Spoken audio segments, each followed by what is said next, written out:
ആദരണീയനായ മത്തായിച്ചൻ, കർത്താവിൽ പ്രിയ വിശ്വാസികളെ,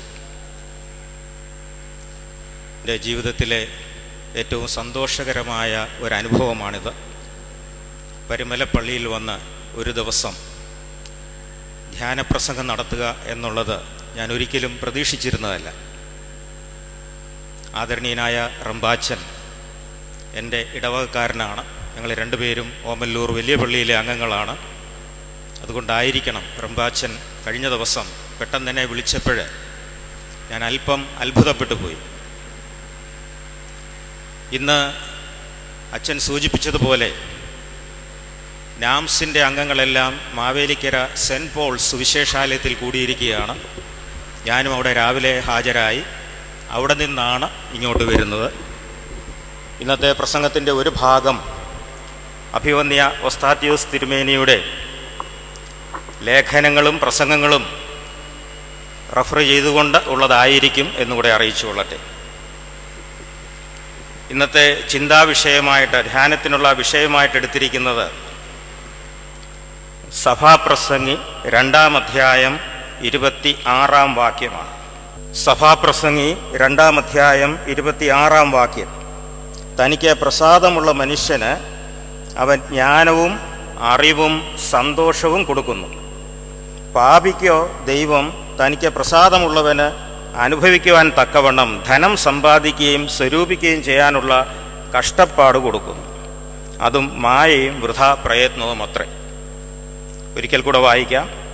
സഭാപ്രസംഗി 2:26: തനിക്ക് പ്രസാദമുള്ള മനുഷ്യന് അവൻ ജ്ഞാനവും അറിവും സന്തോഷവും കൊടുക്കുന്നു.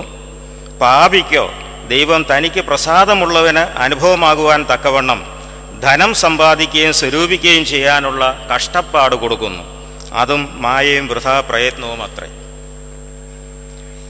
ഈ വാക്യത്തിൽ നമ്മൾ ശ്രദ്ധിച്ചത് പ്രധാനമായി 3 കാര്യങ്ങളാണ്. 1, തനിക്ക് പ്രസാദമുള്ള മനുഷ്യന് ദൈവം ജ്ഞാനവും അറിവും സന്തോഷവും കൊടുക്കുന്നു. 2, പാപിക്ക് ധനം സമ്പാദിക്കാനും സ്വരൂപിക്കാനുമുള്ള കഷ്ടപ്പാട് കൊടുക്കുന്നു. 3, ഇങ്ങനെ പാപി സമ്പാദിക്കുന്നത് ദൈവം തനിക്ക് പ്രസാദമുള്ളവർക്ക് അനുഭവിക്കാൻ നൽകുന്നു. ഇതാണ് 3 ചിന്തകൾ ഇന്ന് നിങ്ങളുമായിട്ട് പങ്കുവയ്ക്കാനായിട്ട് ഞാൻ ആഗ്രഹിക്കുന്നത്. തനിക്ക് പ്രസാദമുള്ള മനുഷ്യന് ദൈവം ജ്ഞാനവും അറിവും സന്തോഷവും കൊടുക്കുന്നു. പാപിക്ക് ധനം സമ്പാദിക്കാനും സ്വരൂപിക്കാനുമുള്ള കഷ്ടപ്പാട് കൊടുക്കുന്നു. ഇങ്ങനെ സമ്പാദിക്കുന്നത് ദൈവം തനിക്ക് പ്രസാദമുള്ളവർക്ക് അനുഭവിക്കാൻ നൽകും. ഇതിലെ ഓരോ വിഷയങ്ങളെയും കുറിച്ച് അല്പനേരം ചിന്തിക്കാം എന്ന് കരുതുന്നു. ആദ്യത്തേത് ജ്ഞാനവും അറിവും എന്നുള്ളതാണ്. ദൈവം മനുഷ്യൻ നൽകിയിരിക്കുന്ന ഏറ്റവും വലിയ സമ്പത്താണ് ഈ ജ്ഞാനവും അറിവും. നമുക്കറിയാം, മനുഷ്യനും മൃഗങ്ങളും തമ്മിലുള്ള വ്യത്യാസം. പലതരത്തിലുള്ള നിർവചനങ്ങൾ മനുഷ്യർക്ക് കൊടുക്കാറുണ്ട്. Man is A social animal എന്ന് പറയാറുണ്ട്. Man is A rational animal. തിരിച്ചറിവ്, വിവേകം, വിവേചന ശക്തിയുള്ള ഒരു ജീവിയാണ് മനുഷ്യൻ എന്ന് നമുക്കറിയാം. അപ്പോൾ ദൈവം മനുഷ്യന് നൽകിയിരിക്കുന്ന ഏറ്റവും വലിയ ദാനമാണ് അറിവും ജ്ഞാനവും. അപ്പോൾ ഇവിടെ നമ്മൾ പ്രത്യേകം ശ്രദ്ധിക്കേണ്ടത് അറിവും ജ്ഞാനവും തമ്മിലുള്ള വ്യത്യാസമാണ്. ഞാൻ കിങ് ജെയിംസ് വേർഷൻ്റെ പുതിയ എഡിഷനിൽ നോക്കിയപ്പോൾ ഇത് ട്രാൻസ്ലേറ്റ് ചെയ്തിരിക്കുന്നത് നോളജ് ആൻഡ് വിസ്ഡം എന്നാണ്. അറിവും ജ്ഞാനവും. പ്രസിദ്ധ ചിന്തകനായ എഴുത്തുകാരനായ ബെർട്രൻഡ് റസൽ ഒരു ചെറിയ ലേഖനം എഴുതിയിട്ടുണ്ട്, നോളജ് ആൻഡ് വിസ്ഡം. അതിൽ അദ്ദേഹം പറഞ്ഞിരിക്കുകയാണ്, knowledge without wisdom is dangerous. ഈ ദൈവിക പരിജ്ഞാനമില്ലാത്ത അറിവ് അപകടകരമാണ് എന്നാണ് അവിടെ പറഞ്ഞിരിക്കുന്നത്. അപ്പോൾ ദൈവികമായ ജ്ഞാനം, അത് ഇപ്പം 2 തരത്തിലുള്ള ജ്ഞാനമുണ്ട്. അതിലൊന്ന് ഈ ലൗകികമായ അറിവാണ്, മറ്റൊന്ന് ദൈവത്തിൽ നിന്ന് ലഭിക്കുന്ന ജ്ഞാനമാണ്. അപ്പോൾ ഈ നോളജ് ആൻഡ് വിസ്ഡം എന്താണെന്നുള്ളത് നമ്മളൊന്ന് തിരിച്ചറിയേണ്ടത് ആവശ്യമാണ്. ഇപ്പോൾ റസൽ തരുന്ന ഒരു ഉദാഹരണത്തിലൂടെ ഞാനത് വ്യക്തമാക്കാം. ഒരു സയൻറ്റിസ്റ്റ് ആറ്റം ബോംബിനുള്ള ഒരു ഫോർമുല കണ്ടുപിടിക്കുകയാണെന്ന് വിചാരിക്കുക. അതിന് അദ്ദേഹത്തെ സഹായിക്കുന്നത് തൻ്റെ അറിവാണ്, ലൗകികമായ അറിവാണ്. അദ്ദേഹം അത് കണ്ടുപിടിക്കുന്നു. എന്നാൽ ആ മനുഷ്യൻ ദൈവികമായ ജ്ഞാനം കൂടെ ലഭിച്ച മനുഷ്യനാണെങ്കിൽ തീർച്ചയായിട്ടും അതിനെക്കുറിച്ച് അല്പനേരം ചിന്തിക്കും. ചിന്തിച്ചതിന് ശേഷം തൻ്റെ വിസ്ഡം ഉപയോഗിച്ച് അദ്ദേഹം തീരുമാനിക്കും, ഒരു കാരണവശാലും ഇത് ഞാൻ ലോകത്തിന് നൽകാൻ പാടില്ല. ഞാനിത് ലോകത്തിന് നൽകിയാൽ അനേകരുടെ മരണത്തിനും അല്ലെങ്കിൽ നാശത്തിനും ഇത് കാരണമായി തീരും എന്നുള്ള ആ തിരിച്ചറിവിനെയാണ് ജ്ഞാനം എന്ന് പറയുന്നത്. അതുകൊണ്ടാണ് ഇവിടെ പറഞ്ഞിരിക്കുന്നത്, റസൽ പറഞ്ഞത്, knowledge without wisdom is dangerous. ദൈവിക പരിജ്ഞാനമില്ലാത്ത അറിവ് അപകടകരമാണ് എന്ന് പറഞ്ഞിരിക്കുന്നത്. ആദിമകാലത്തെ ഏദൻ തോട്ടത്തിൽ നമുക്കറിയാം, ദൈവം മനുഷ്യനെ സൃഷ്ടിച്ചത് വാസ്തവത്തിൽ ദൈവത്തെക്കുറിച്ചുള്ള അറിവ് മാത്രം കൊടുത്താണ്. പിന്നീടാണ് നന്മ തിന്മകളെക്കുറിച്ചുള്ള അറിവിൻ്റെ വൃക്ഷത്തിൻ്റെ ഫലം അവൻ തിന്നാനും ആ രീതിയിലുള്ള അറിവ് നമ്മുടെ ഉള്ളിൽ ഉണ്ടാകുവാനായിട്ട് സാധിക്കും. ഈ അറിവുണ്ടായ ഉടനെ ആദമും ഹവ്വയും ചെയ്തത് എന്താണെന്ന് നമുക്കറിയാം. ആ ഫലം തിന്നപ്പോൾ അവരുടെ കണ്ണു തുറന്നു, തങ്ങൾ നഗ്നരാണെന്ന് കണ്ടു. അതിനു മുമ്പും അവർ നഗ്നരായിരുന്നു. പക്ഷേ അന്നേരം കണ്ണു തുറന്നു, നഗ്നരായി കണ്ടു എന്നുള്ളത് കൊണ്ട് ഉദ്ദേശിക്കുന്നത് അവരിൽ പാപബോധം ഉണ്ടായി, പാപത്തെക്കുറിച്ചുള്ള ചിന്ത അവരുടെ ഉള്ളിൽ ഉണ്ടായി എന്നുള്ളതാണ്. നമുക്കറിയാം, ഒരു കൊച്ചു കുഞ്ഞ് അതിനെക്കൊണ്ട് പാപം ചെയ്യാൻ സാധ്യമല്ല. കാരണം അതിൻ്റെ ഉള്ളിൽ പാപത്തെക്കുറിച്ചുള്ള ഒരു ബോധമോ തിരിച്ചറിവോ ഇല്ല. പ്രായമായി കഴിയുമ്പോഴാണ് ഇതുണ്ടാകുന്നത്. അപ്പോൾ ഈ ലൗകികമായ അറിവാണ് വാസ്തവത്തിൽ ലോകത്ത് പാപം കൊണ്ടുവന്നത് എന്നുള്ളത് നമുക്ക് പറയാനായിട്ട് സാധിക്കും. അതുപോലെ ശലോമോൻ്റെ ഉദാഹരണം നല്ലൊരു ഉദാഹരണമാണ്. ശലോമോന് ദൈവത്തോടൊരു വരം ദൈവം ശലോമോനെ അനുഗ്രഹിച്ചിട്ട് നിനക്ക് ഇഷ്ടമുള്ള വരം ചോദിച്ചു കൊള്ളാൻ ആവശ്യപ്പെടും. അപ്പോൾ ശലോമോൻ ആവശ്യപ്പെട്ടത് എന്താണെന്ന് നമുക്കറിയാം. ഈ ജനത്തെ നയിക്കാൻ ആവശ്യമായ വിവേകവും ജ്ഞാനവും ഒക്കെയാണ് എനിക്ക് വേണ്ടത്. സമ്പത്തല്ല, അധികാരമല്ല എനിക്ക് വേണ്ടത്, തിരിച്ചറിവാണ്, വിവേകമാണ്, ജ്ഞാനമാണ് വേണ്ടത് എന്ന് ശലോമോൻ ആവശ്യപ്പെടുന്നു. അപ്പോൾ ലോകത്തിലെ ഏറ്റവും വലിയ ജ്ഞാനിയായി തീരാൻ ശലോമോനെ അത് സഹായിച്ചു എന്ന് നമുക്കറിയാം. ദൈവം എന്താണ് ചെയ്തത്? ശലോമോന് ജ്ഞാനം കൊടുത്തു എന്ന് മാത്രമല്ല, അതോടൊപ്പം തന്നെ സമ്പത്തും അധികാരവും എല്ലാം ബോണസായിട്ട് തന്നെ കൊടുക്കുകയാണ്. അപ്പം ആദ്യമേ നമ്മൾ അന്വേഷിക്കേണ്ടത് ഈ ദൈവിക പരിജ്ഞാനമാണ്. ഇനിയും ഈ ജ്ഞാനം, രണ്ട് തരത്തിലുള്ള ജ്ഞാനത്തെക്കുറിച്ച് വേദപുസ്തകത്തിൽ പലയിടത്തും പറയുന്നുണ്ട്. താല്പര്യമുണ്ടെങ്കിൽ വിശുദ്ധ യാക്കോബിൻ്റെ ലേഖനം 3-ാം അധ്യായം 15 മുതൽ 17 വരെയുള്ള വാക്യങ്ങൾ. 3-ാം അധ്യായം, യാക്കോബിൻ്റെ ലേഖനം 3-ാം അധ്യായം 15 മുതൽ 17 വരെയുള്ള വാക്യങ്ങൾ. അല്പം കൂടെ മുമ്പിലോട്ട് ഞാൻ വായിക്കുകയാണ്. നിങ്ങളിൽ ജ്ഞാനിയും വിവേകവുമായവൻ ആർ? അവൻ ജ്ഞാനലക്ഷണമായ സൗമ്യതയോടെ നല്ല നടപ്പിൽ തൻ്റെ പ്രവൃത്തികളെ കാണിക്കട്ടെ. എന്നാൽ നിങ്ങൾക്ക് ഹൃദയത്തിൽ കയ്പുള്ള ഈർഷ്യയും ശാഠ്യവും ഉണ്ടെങ്കിൽ സത്യത്തിന് വിരോധമായി പ്രശംസിക്കുകയും ഭോഷ്ക് പറയുകയും അരുത്. ഇത് ഉയരത്തിൽ നിന്ന് വരുന്ന ജ്ഞാനമല്ല, ഭൗമികവും പ്രാകൃതവും പൈശാചികവുമായ ജ്ഞാനമത്രേ. രണ്ട് ജ്ഞാനത്തെക്കുറിച്ചാണ് പറയുന്നത്. ഒന്ന് ഉയരത്തിൽ നിന്ന് വരുന്ന ജ്ഞാനം, മറ്റേത് ഭൗമികവും, ഭൂമിയിൽ നിന്നുള്ളതാണ്, പ്രാകൃതമാണ്, പൈശാചികമാണ്.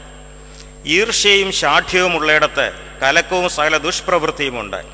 ഉയരത്തിൽ നിന്നുള്ള ജ്ഞാനമോ ഒന്നാമത് നിർമ്മലവും, പിന്നെ സമാധാനവും ശാന്തതയും അനുസരണമുള്ളതും കരുണയും സൽഫലവും നിറഞ്ഞതും പക്ഷപാതവും കപടവും ഇല്ലാത്തതാകുന്നു.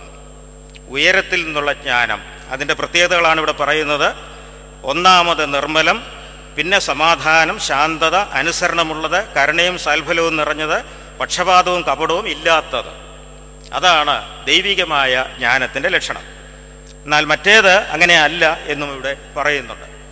അപ്പോൾ ഈ രണ്ട് തരത്തിലുള്ള ജ്ഞാനത്തിൽ നമ്മൾ ഇന്ന് കുഞ്ഞുങ്ങൾക്ക് പകർന്നു കൊടുക്കുന്നത് ലൗകികമായ ജ്ഞാനമാണ്.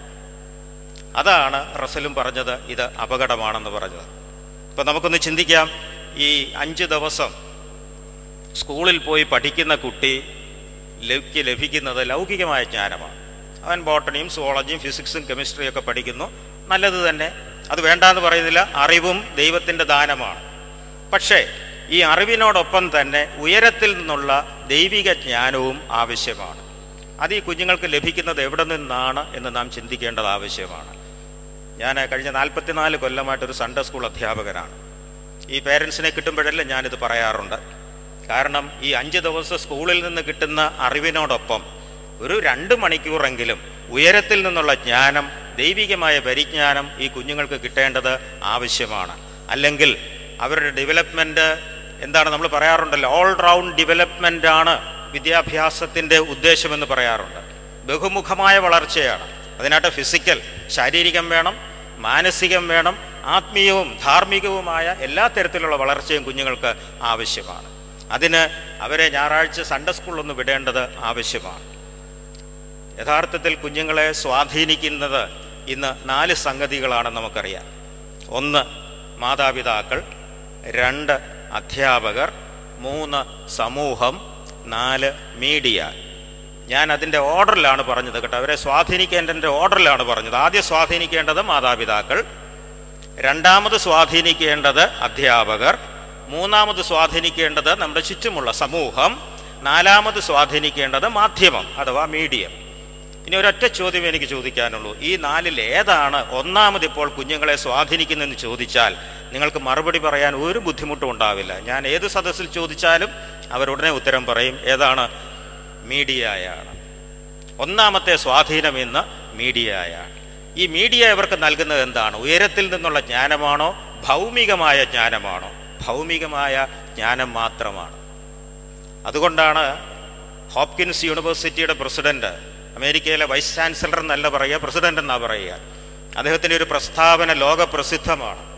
Modern universities are turning out skilled barbarians. Modern universities are turning out skilled barbarians. ആധുനിക സർവകലാശാലകൾ നല്ല കഴിവുള്ള രാക്ഷസന്മാരെയാണ് കാട്ടാളന്മാരെയാണ് പടച്ചു വിടുന്നത് എന്നാണ് അദ്ദേഹം പറഞ്ഞത്. അതായത് എല്ലാ മേഖലകളിലും അറിവ്, അത് നല്ല എഞ്ചിനീയർ ആയിരിക്കാം, നല്ല ഡോക്ടറായിരിക്കാം, നല്ല സയൻറ്റിസ്റ്റ് ആയിരിക്കാം, പക്ഷെ ഒരിക്കലും ഒരു നല്ല മനുഷ്യനാകുന്നില്ല. ഇവിടെ നമ്മൾ ഇന്ത്യയിലെ പണ്ടത്തെ ഗുരുകുല വിദ്യാഭ്യാസ സമ്പ്രദായത്തെക്കുറിച്ചൊക്കെ ഓർക്കണം. അന്നെല്ലാം നൽകിയിരുന്നത് ഉയരത്തിൽ നിന്നുള്ള ജ്ഞാനമാണ്, ദൈവിക പരിജ്ഞാനമാണ്. പഴയ സമൂഹങ്ങളിലെല്ലാം വിദ്യാഭ്യാസത്തിൻ്റെ സിലബസ് തീരുമാനിച്ചിരുന്നത് സമൂഹമായിരുന്നു. ഈ സമൂഹം ഇങ്ങനെയുള്ള വിഷയങ്ങളാണ് പഠിപ്പിച്ചുകൊണ്ടിരുന്നത്. പിന്നെ എന്നോ നമ്മൾ വിഷയങ്ങൾ പഠിപ്പിക്കാൻ തുടങ്ങി. ഇപ്പം നമ്മൾ കുട്ടികളെ വിഷയങ്ങൾ മാത്രം പഠിപ്പിക്കുന്നു, ജീവിക്കേണ്ടത് എങ്ങനെയാണെന്ന് നമ്മൾ മറന്നു പോയിരിക്കുന്നു. കുട്ടികൾക്ക് അറിയില്ല എങ്ങനെയാണ് ജീവിക്കേണ്ടത്. പ്രസിദ്ധ ഇംഗ്ലീഷ് കവിയായ T.S. എലിയട്ട് ഒരിക്കൽ കവിതയിൽ ഒരു ലൈനുണ്ട്, where is the life lost in living. നമ്മൾ ജീവിച്ച് നമ്മുടെ ജീവിതം എവിടെയോ നഷ്ടപ്പെട്ടിരിക്കുന്നു. അപ്പം എങ്ങനെയാണ് കുട്ടികൾ വളരേണ്ടത്? യേശുക്രിസ്തുവിൻ്റെ ജനനം, യോഹന്നാൻ സ്നാപകന്റെ ജനനം, വളർച്ച, അവിടെ നമ്മൾ വായിക്കുന്നുണ്ട്, പൈതൽ വളർന്നു, ജ്ഞാനം നിറഞ്ഞു, ആത്മാവിൽ ബലപ്പെട്ടു, ദൈവകൃപയും. ഇതാണ് നമുക്കുള്ള ഡയറക്ഷൻ. കുഞ്ഞുങ്ങളെ എങ്ങനെയാണ് വളർത്തേണ്ടതെന്നുള്ളതിൻ്റെ അതിൽ നോക്കുക. പൈതൽ വളർന്നു. ഇന്ന് നമ്മുടെ പൈതങ്ങൾ വളരുന്ന ഒന്നാമത്തെ സംഗതിക്ക് യാതൊരു കുഴപ്പവുമില്ല, അത് ആവശ്യത്തിൽ കൂടുതലുണ്ടെന്നാണ് പറയുന്നത്. ഇന്നലെ TV-യിൽ ഒരു ഡോക്ടർ പറയുന്നത് കേട്ടു, ആധുനിക അമ്മമാർ ഈ കുഞ്ഞുങ്ങളെ കൊല്ലാക്കൊല ചെയ്യുകയാണ്. ആവശ്യത്തിൽ കൂടുതൽ ഭക്ഷണം കൊടുത്ത്, പോഷകാഹാരമൊക്കെ ആവശ്യത്തിൽ കൂടുതൽ കൊടുത്ത്, ഒബേസിറ്റി, അമിതവണ്ണമാണ് ഇന്ന് ഭാരതത്തിലെ, പണ്ട് ദാരിദ്ര്യത്തിൽ കഴിഞ്ഞ നമ്മുടെ നാട്ടിൽ ഇന്നത്തെ ഒരു വലിയ പ്രശ്നമാണ് അമിതവണ്ണം. ഏറ്റവും വലിയ ഇൻഡസ്ട്രി ആയിട്ട് വളർന്നിരിക്കുകയാണ് മെലിയാനുള്ള മരുന്നുകൾ, ലവണ തൈലം പോലെയുള്ള തൈലങ്ങളൊക്കെ പത്രത്തിൽ വേണം. അപ്പം ഇത് എന്താ സംഭവിക്കുന്നത്? ആ ഭാഗം ശരിയാണ്, പൈതൽ വളരുന്നുണ്ട്. പക്ഷേ രണ്ടാമത്തെ ഭാഗത്തിലാണ് കുഴപ്പം. ജ്ഞാനം നിറഞ്ഞു. ആ ഉയരത്തിൽ നിന്നുള്ള ജ്ഞാനം, ദൈവിക ജ്ഞാനമില്ലാതെ കുഞ്ഞുങ്ങൾ വളരുന്നു. ആത്മാവിൽ ബലപ്പെടുന്നില്ല, ദൈവകൃപയും അവരുടെ കൂടെയില്ല. ഇനി കുഞ്ഞുങ്ങളെ ഈ പരിജ്ഞാനത്തിൽ വളർത്തിയാലുള്ള ഗുണമെന്താണ്? ബാലൻ നടക്കേണ്ടുന്ന വഴിയിൽ അവനെ അഭ്യസിപ്പിക്കുക. അവൻ വൃദ്ധനായാലും അത് അവനെ വിട്ടുമാറുകയില്ല. ഞാനൊരു ചെറിയ ഉദാഹരണം നിങ്ങൾക്ക് തരാം. ഇംഗ്ലീഷിലെ നോബൽ പ്രൈസ് കിട്ടിയ ഒരു നോവലിസ്റ്റാണ് വില്യം ഗോൾഡിംഗ്. അദ്ദേഹം കൊച്ചു കുട്ടികളെക്കുറിച്ചൊരു നോവൽ എഴുതിയിട്ടുണ്ട്. ലോർഡ് ഓഫ് ദ ഫ്ലൈസ് എന്നാണ് ആ നോവലിൻ്റെ പേര്. ഒരു 3-ാം ലോക മഹായുദ്ധം അദ്ദേഹം സങ്കല്പിക്കുകയാണ്. അതിലെ രാജ്യങ്ങളെല്ലാം അങ്ങോട്ടും ഇങ്ങോട്ടും ബോംബിട്ട് നശിപ്പിച്ചുകൊണ്ടിരിക്കുകയാണ്. അന്നേരം ഒരു രാജ്യത്തെ ഒരു ഗ്രൂപ്പ് കുട്ടികളെ, ജനം മുഴുവൻ നശിക്കുന്ന കണ്ടിട്ട് അവിടുത്തെ പ്രായമുള്ളവർ പുതിയ തലമുറയിലെ കുറേ കുട്ടികളെ, 10-40 കുട്ടികളെ സെലക്ട് ചെയ്തിട്ട് അവരെ ഒരു വിമാനത്തിലാക്കി മറ്റൊരു സ്ഥലത്തേക്ക് വിടുകയാണ്. എല്ലാവരും മരിച്ചാലും ഈ കുട്ടികൾ രക്ഷപ്പെടട്ടെ, ഭാവിയിലേക്ക് ആരെങ്കിലും വേണ്ടേ എന്നുള്ള രീതിയിലാണ്.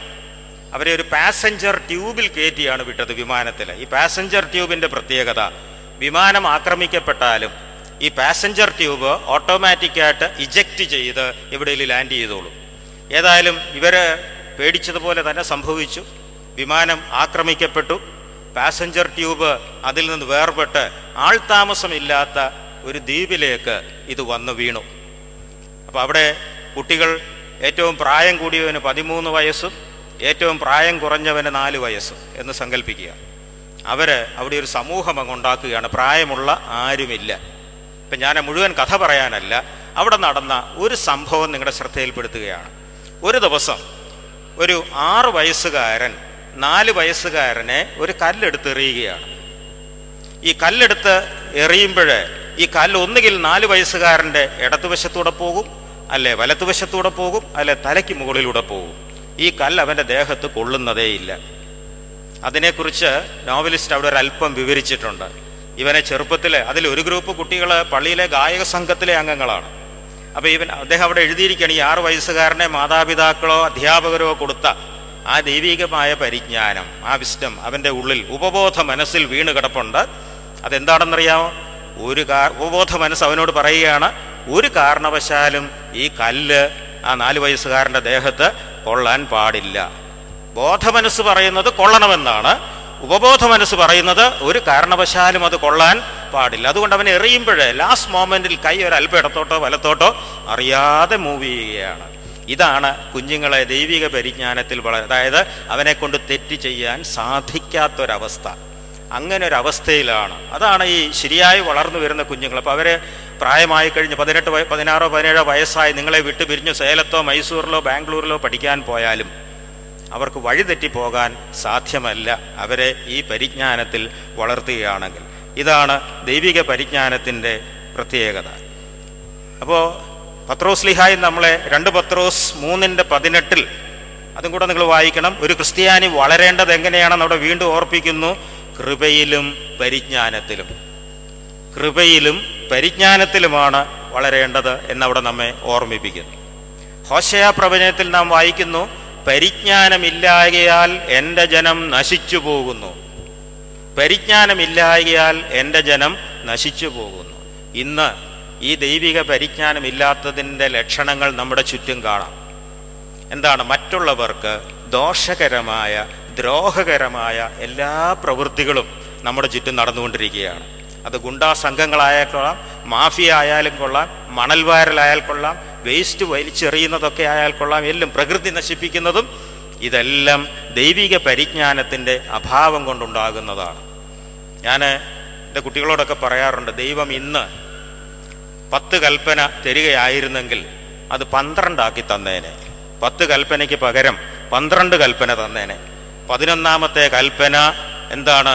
നീ പ്രകൃതിയെ സംരക്ഷിക്കണം എന്നുള്ളതും 12ാമത്തെ കൽപ്പന നീ വേസ്റ്റ് വാരി റോഡിലൂടെ എറിയരുത്, അല്ലെങ്കിൽ പൊതുസ്ഥലത്ത് എറിയരുത് എന്നുള്ളതും കൂടെ ചിലപ്പോഴേ കൽപ്പനയായിട്ട് തന്നേനെ. അങ്ങനെ ഒരു അവസ്ഥയിലേക്ക് നമ്മൾ എത്തിച്ചേർന്നിരിക്കുകയാണ്.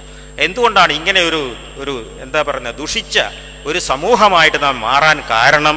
ഈ ദൈവിക പരിജ്ഞാനമില്ല. അറിവിന് എന്തെങ്കിലും കുറവുണ്ടോ? സാക്ഷരതയ്ക്ക് എന്തെങ്കിലും കുറവുണ്ടോ? ഒരു കുറവുമില്ല.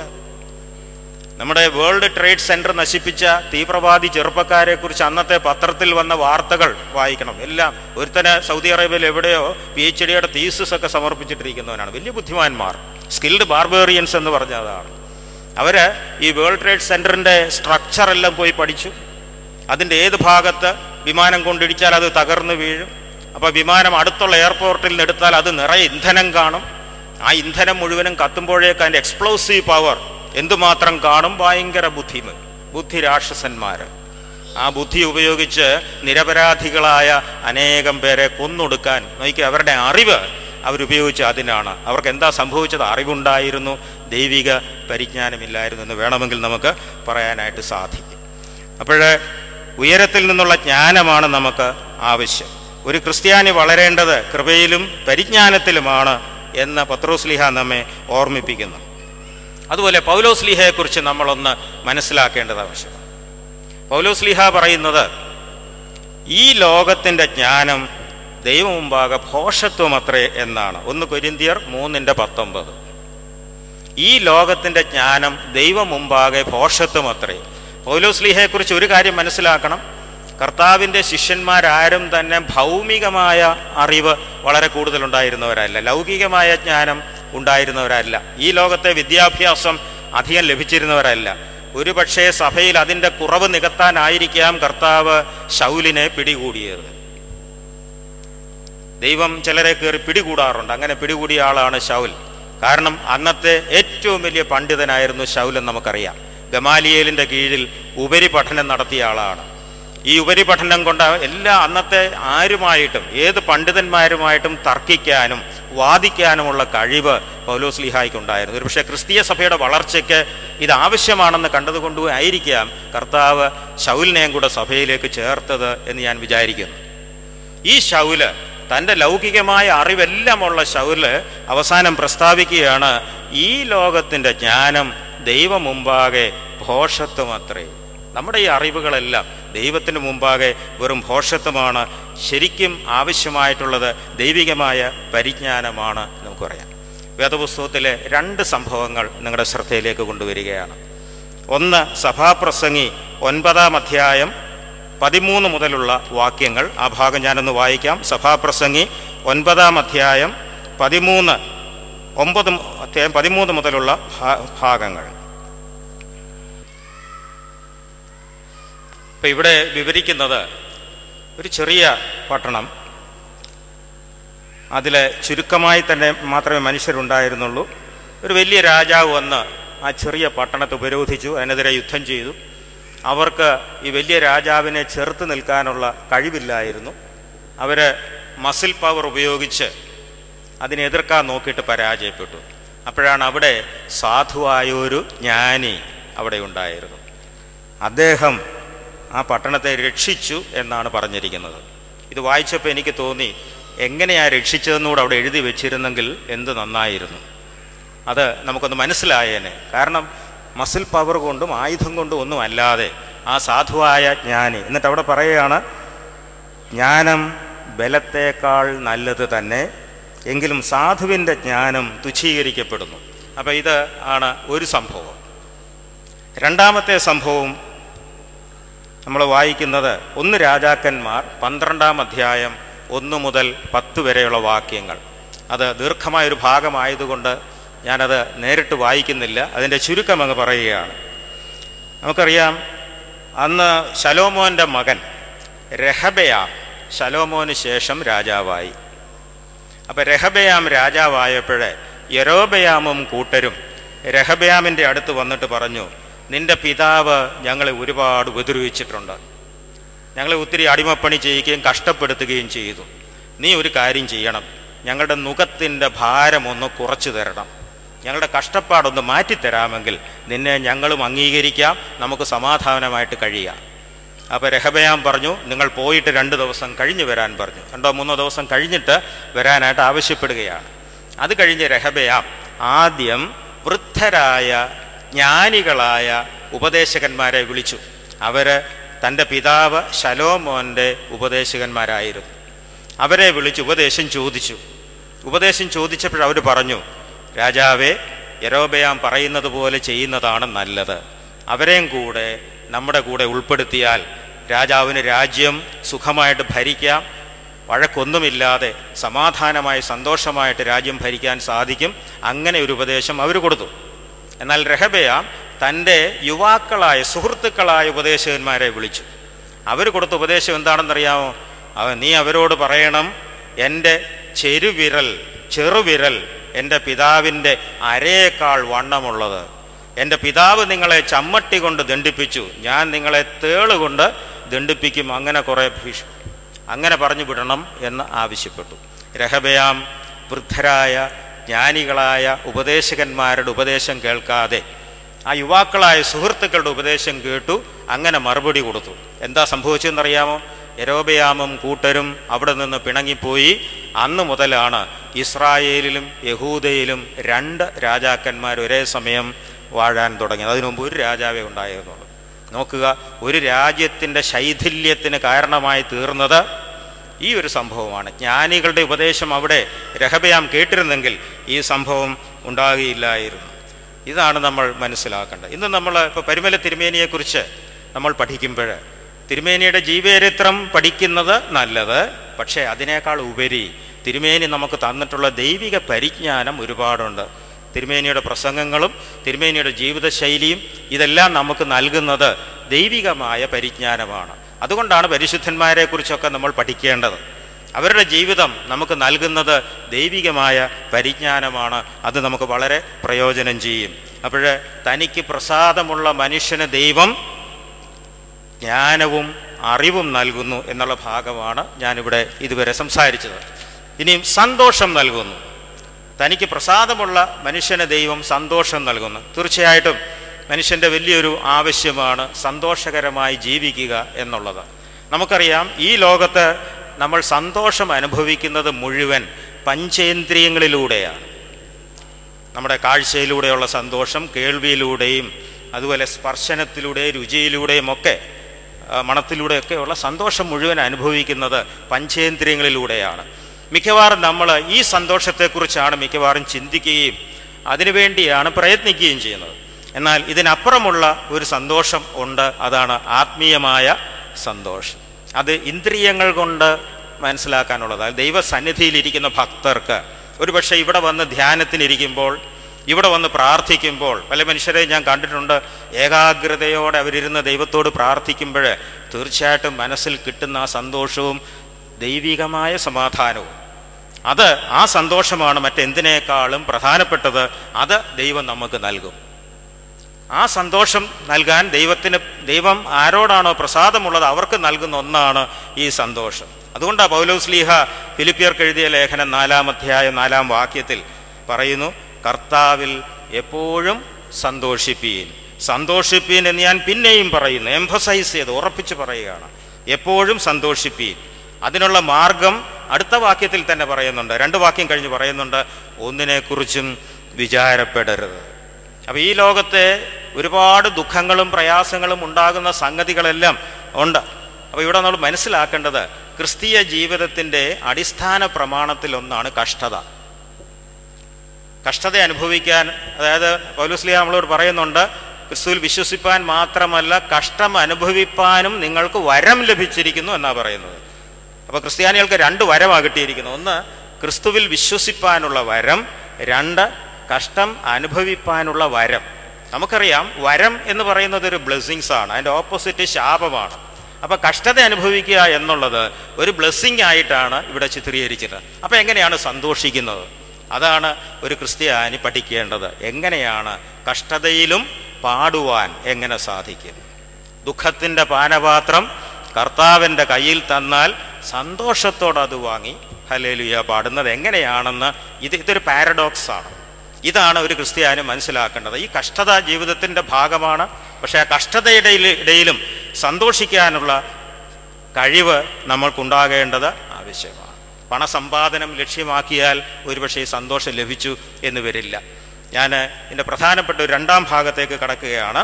അതായത് അവിടെ 2-ാമത്തെ പോയിന്റ് നമ്മൾ പറഞ്ഞത്, പാപിക്ക് ധനം സമ്പാദിക്കാനും സ്വരൂപിക്കാനുമുള്ള കഷ്ടപ്പാട് ദൈവം കൊടുക്കുന്നു. ഇങ്ങനെ സമ്പാദിക്കുന്നത് ദൈവം തനിക്ക് പ്രസാദമുള്ളവർക്ക് അനുഭവിക്കാൻ നൽകുന്നു. അതൊരു വളരെ വിശേഷപ്പെട്ട സംഗതി തന്നെയാണ്, അല്ലേ? ഒരാൾ സമ്പാദിക്കുന്നു, വേറെ ഒരുത്തൻ അനുഭവിക്കുന്നു. സഭാപ്രസംഗിയിൽ വീണ്ടും ഇതിനെക്കുറിച്ച് പല സന്ദർഭങ്ങളിലും പറയുന്നുണ്ട്. അപ്പോൾ ഇവിടെ ഇനി ഞാൻ സംസാരിക്കാൻ പോകുന്നത് അഭിവന്യ ഒസ്താത്യോസ് തിരുമേനി പറഞ്ഞ കുറേ കാര്യങ്ങളാണ്. ഞാൻ ഇന്നത് പറയാനൊരു പ്രത്യേക കാരണമുണ്ട്. ഞാൻ നേരത്തെ സൂചിപ്പിച്ചല്ലോ, നാളെ തിരുമേനിയുടെ 1-ാം ചരമവാർഷികമാണ്. ഇന്ന് ഞാൻ നാംസിൻ്റെ മെമ്പറാണ്, national association for mission studies. അപ്പോൾ ഞങ്ങളുടെ നാംസിൻ്റെ അംഗങ്ങളെല്ലാം കൂടി ഇന്നൊരു പുസ്തകം പുറത്ത് ഇറക്കിയിട്ടുണ്ട്. ഇന്നാണത് റിലീസ് ചെയ്തത്. സ്നേഹത്തിൻ്റെ കർമ്മയോഗി എന്നുള്ള, ഇന്ന് സെൻറ്റ് പോൾസിൽ വെച്ച് അതിൻ്റെ റിലീസ് നടക്കുകയാണ്. അപ്പോൾ ഇതിനകത്ത് ഞാനൊരു ലേഖനം എഴുതിയിട്ടുണ്ട്. അത് മാർ ഒസ്താത്യോസിൻ്റെ ധനതത്വശാസ്ത്രം. അപ്പോൾ ഇവിടെ പണം സമ്പാദിക്കുന്നതിനെക്കുറിച്ച് തിരുമേനിക്ക് വ്യക്തമായ ചില ധാരണകളുണ്ടായിരുന്നു. നല്ല ഭംഗിയായിട്ടത് ലേഖനങ്ങളിലും പ്രസംഗങ്ങളിലും പറഞ്ഞിട്ടുണ്ട്. ഇത് നമുക്ക് നല്ലൊരു വഴികാട്ടിയായിരിക്കും. അതുകൊണ്ട് അതിലേക്ക് ഞാൻ കടക്കുകയാണ്. അപ്പോൾ ഇവിടെ ന്യായമായിട്ടൊരു ചോദ്യമുണ്ട്, ധനം സമ്പാദിക്കുന്നത് പാപമാണോ? ധനവാന്മാരെല്ലാം അങ്ങ് നരകത്തിൽ പോകുമോ? എന്താണ് ഇതിൽ? ഇംഗ്ലീഷിലെ പ്രസിദ്ധ എഴുത്തുകാരനായ സോമർസെറ്റ് മോം ഒരു നോവലിസ്റ്റാണ്. അദ്ദേഹം ഒരിക്കൽ പറഞ്ഞു, money is the 6th sense. പണം ആറാമത്തെ ഇന്ദ്രിയമാണ്, without which the other 5 senses cannot be satisfied properly. 5 ഇന്ദ്രിയങ്ങളിലൂടെയാണ് നമ്മൾ ലോകം ആസ്വദിക്കുന്നതെന്ന് ഞാൻ നേരത്തെ പറഞ്ഞു. ഈ 5 ഇന്ദ്രിയങ്ങളിലൂടെയുള്ള സന്തോഷം അനുഭവിക്കണമെങ്കിൽ പണമില്ലാതെ നടക്കില്ല. അതുകൊണ്ടാണ് അദ്ദേഹം പണത്തെ ആറാമത്തെ, പണമില്ലാതെ ജീവിക്കാൻ സാധ്യമല്ല, പണമാണ് എല്ലാം എന്നുള്ളൊരു ആശയമായിരിക്കാം അവിടെ അദ്ദേഹം ഉദ്ദേശിക്കുന്നത്. പക്ഷേ വേദപുസ്തകം എന്താണ് പറയുന്നതെന്ന് തിരുമേനി പ്രത്യേകം സൂചിക്കുന്നു. വിശുദ്ധ മത്തായിയുടെ സുവിശേഷം 13-ാം അധ്യായത്തിൽ നമുക്ക് വളരെ പരിചയമുള്ള വിതയ്ക്കുന്നവൻ്റെ ഉപമ. അതിൽ മുള്ളിനിടയിൽ വീണ വിത്ത്, അതിനെന്താ സംഭവിക്കുന്നത്? അവിടെ മുള്ള് എന്താണെന്ന് വിശദീകരിക്കുന്നുണ്ട്. ഈ ലോകത്തിൻ്റെ ചിന്തയും ധനത്തിൻ്റെ വഞ്ചനയും, അതാണ് അവിടെ ഉപയോഗിച്ചിരിക്കുന്ന വാക്ക്. ഈ ലോകത്തിൻ്റെ ചിന്ത, ധനത്തിൻ്റെ വഞ്ചന. അപ്പം ധനമെന്ന് പറയുന്നത് വഞ്ചിക്കുന്നതാണ്. അതിനോട് ഇടപെടുന്നത് വളരെ സൂക്ഷിച്ചു വേണം. ഞാൻ ചെറുപ്പത്തിൽ കേട്ട ഒരു കഥയാണ്, നിങ്ങൾക്കെല്ലാം പരിചയമുള്ള കഥയാണ്, അതുകൊണ്ട് ഒന്ന് ആവർത്തിക്കുകയാണെങ്കിലും, പറയിപ്പറ്റ പന്തിരുകുലത്തിലെ പാണനാരുടെ ഒരു കഥയാണ്. അപ്പം അദ്ദേഹത്തിൻ്റെ ഭാര്യ വലിയ ഈ സ്വർണ്ണമോഹി, ധനമോഹിയായിരുന്നു. അപ്പോൾ പക്ഷേ ഇവരുടെ ആഗ്രഹങ്ങളൊന്നും ഈ ഭർത്താവ് സാധിച്ചു കൊടുക്കത്തില്ല. കാര്യം അദ്ദേഹം ഈ ചിന്താഗതിക്കാരനായിരുന്നു. ഈ ധനത്തിൻ്റെ വഞ്ചനയെക്കുറിച്ച് നന്നായി അറിയാവുന്ന ആളായിരുന്നു പാണനാർ. ഒരു ദിവസം അവർ രണ്ടുപേരും കൂടെ കാട്ടിലൂടെ ഇങ്ങനെ നടന്നു പോകുമ്പോൾ ഒരു ചാക്ക് നിറയെ, സഞ്ചി നിറയെ സ്വർണ്ണ നാണയങ്ങളിരിക്കുന്നു. ഭാര്യയ്ക്ക് വലിയ സന്തോഷമായി, നമുക്കിത് എടുത്തുകൊണ്ട് പോകാം. പാണനാർ പറഞ്ഞു, വേണ്ട, അതേ തുടരുത്, അത് വിഷമാണ്, അപകടമാണ്. പക്ഷേ ഭാര്യയ്ക്ക് ഇത് മനസ്സിലാകുന്നില്ല, ഇദ്ദേഹം എന്താണ് ഈ പറയുന്നത്. അപ്പോൾ പാണനാർ പറഞ്ഞു, ഒരല്പനേരം വെയിറ്റ് ചെയ്യേ, നമുക്കിവിടെ നിന്ന് മാറി കുളിച്ചിരിക്കാം, എന്താ സംഭവിക്കുന്നതെന്ന് കാണാം. അപ്പോഴാണ് 3 വഴിപോക്കരതിലേ വന്നത്. അവർ ഈ പണസഞ്ചി കണ്ട്, സ്വർണ്ണസഞ്ചി കണ്ട് വളരെ സന്തോഷിച്ചു. അവർ തീരുമാനിച്ചു, നമുക്കിത് 3ആയിട്ട് ഭാഗിക്കാം. അവരവിടെ സ്വസ്ഥമായിട്ടിരുന്നു. എന്നിട്ട് ഒരുവനെ പറഞ്ഞു വിട്ടു, 3 പേർക്കും ഭക്ഷണം കൊണ്ടുവരാനായിട്ട് ഒരുവനെ പറഞ്ഞു വിട്ടു. അവൻ ഭക്ഷണത്തിനായിട്ട് പോയപ്പോഴേ മറ്റേ 2 പേരും കൂടെ പ്ലാൻ ഇട്ടു, ഇതെന്തിനാണ് 3ആയിട്ട് ഭാഗിക്കുന്നത്, നമുക്കിത് 2ആയിട്ട് ഭാഗിച്ചുകൂടെ? അവൻ വരുമ്പോൾ അവനെ നമുക്ക് കൊന്നിട്ട് ഇത് നമുക്ക് 2ആയിട്ട് ഭാഗിച്ചെടുക്കാം. പക്ഷേ ഭക്ഷണത്തിന് പോയവൻ ഇവരെക്കാളും ഈ ലോകത്തിൻ്റെ ജ്ഞാനം കൂടുതലുള്ളവനായിരുന്നു. അവനെന്ത് ചെയ്തു? ഇവർക്ക് കൊണ്ടുവന്ന 2 പൊതിക്കകത്തും വിഷം ചേർത്ത് കൊണ്ടുവന്നു. ഇവൻ ഭക്ഷണം കൊണ്ടുവന്നപ്പോൾ മറ്റേ 2 പേരും കൂടി ഇവനെ കൊന്നു. അത് കഴിഞ്ഞ് സ്വസ്ഥമായിട്ടിരുന്ന ഭക്ഷണം കഴിച്ചു, അവരും മരിച്ചു. അവസാനം 3 ഡെഡ് ബോഡി അവിടെ കിടപ്പുണ്ട്, സ്വർണ്ണം അവിടെ ഇരിപ്പുണ്ട്. എന്നിട്ട് പാണനാർ ഭാര്യയോട് ചോദിച്ചു, ഇനി നിനക്ക് ഈ പണം വേണോ? അപ്പം ഇപ്പോൾ എൻ്റെ ചെറുപ്പത്തിൽ ഞാൻ ഈ കഥ കേട്ടത്, ഇതൊക്കെയാണ് ഞാൻ പറയുന്നത്. ഈ പരിജ്ഞാനമെന്ന് പറയുന്നത് ഇതുപോലെയുള്ള പഴയ കഥകളും പുരാണങ്ങളും അല്ലെങ്കിൽ വേദപുസ്തകത്തിലും ഒക്കെയാണ് നമുക്ക് ഇങ്ങനെയുള്ള മോറൽസ് കുഞ്ഞുങ്ങൾക്ക് ലഭിക്കുന്നത്. അപ്പം ഇതാണ് ധനത്തിനോടുള്ള നമ്മുടെ സമീപനം. ആയിരിക്കണമെന്നാണ് വേദപുസ്തകം പഠിപ്പിക്കുന്നത്. ധനത്തെ നമ്മൾ സൂക്ഷിക്കേണ്ട ഒന്ന് തന്നെയാണ്. ഇനി ധനവാന്മാരെല്ലാം ധനത്തിൻ്റെ വഞ്ചനയിൽ പെടണമെന്നില്ല. ഉസ്താദിയോസ് തിരുമേനി ധനവാന്മാരെ 2 ഗ്രൂപ്പായിട്ടാണ് തിരിക്കുന്നത്.